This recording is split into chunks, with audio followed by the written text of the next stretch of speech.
You know, Frank, and you just did a piece about this in New York Magazine about the situation in Baltimore, which is not about foreign policy in the least, but it certainly seems to me to be an issue before the American people right now. And this is this sort of racial divide that we have been reminded of, for want of a better way to say it, by these recent events involving the police and African Americans. Well, exactly. And keep in mind where the conventions are taking place in 2016. And the Republicans are in Cleveland, the Democrats are in Philadelphia.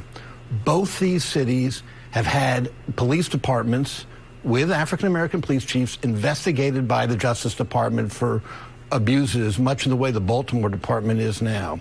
Both these cities have an enormous amount of poverty and unemployment, which is much a piece of this as race. We're going to see two conventions, I think, in a very tone-deaf way, I suspect, in both cases, partying there.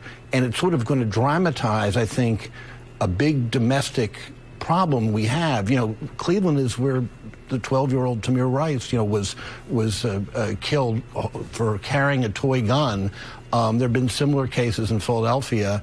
All of this is going to be front and center in 2016. It's not going away. It's never gone away, even before recent years.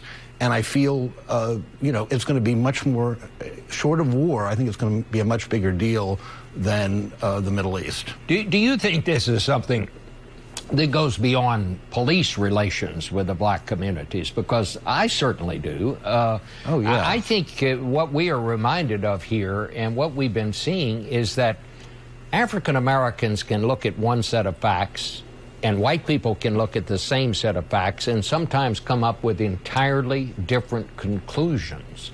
And it seems to me that's what we need to be working on and thinking about right now. And how do you bridge that gap, Frank? What? It's very, very difficult. No one has a real solution, and we get into the stale debate about government versus private enterprise.